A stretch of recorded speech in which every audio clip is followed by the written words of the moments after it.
I was born and raised in New Jersey, not far from New York City. The Twin Towers were part of my view growing up. So when the towers fell, I took it very personal. It was like these terrorists took part of the sky away from me. Now, on September 11, 2001, I was a combat medic in the U.S. Army. I was stationed at Fort Stewart as part of the infamous 3rd ID.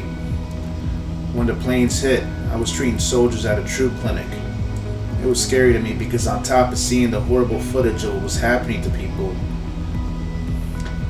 growing up so close to New York City, I didn't know if someone I knew could have been hurt. I was so full of anger and fear, knowing I was a soldier so far away from home, seeing a place I loved in this horrible way. Horrible people, monsters, were to blame for what we were seeing. Myself and many of the soldiers on base tried to wrap our heads around why anyone could do something like this, but even the most battle-hardened among us couldn't. None of us could. You see, sadly, people will always be vulnerable to monsters like this because we can't go to where they go to conceive of such things. That night, I went home to my wife. She cried in my arms as we watched what footage unfolded on TV in the area we were from. Again, we felt so helpless so far away from home, but took solace in the phone calls we received from family and loved ones calling to tell us they were okay.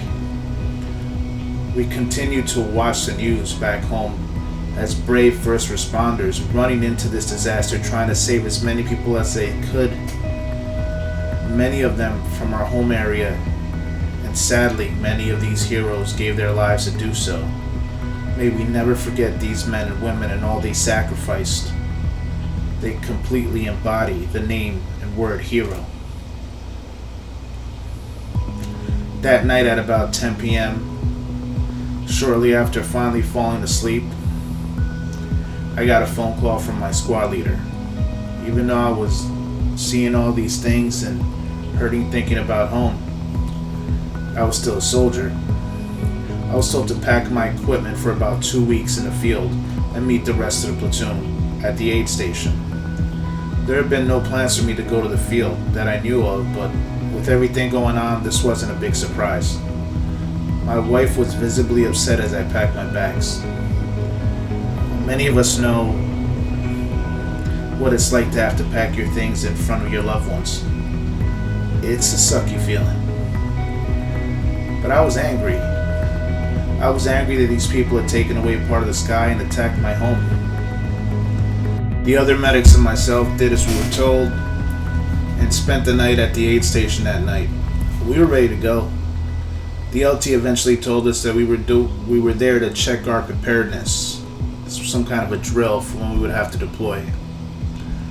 I wouldn't deploy till years later after that. I live in New Jersey now again. To this day, it still bothers me to look up in the sky and not see the Twin Towers.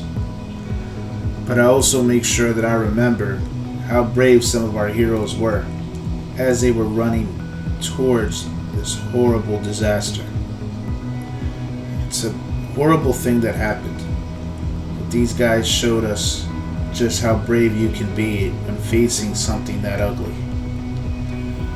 If you're one of those first responders watching this, God bless you and thank you for all you've done.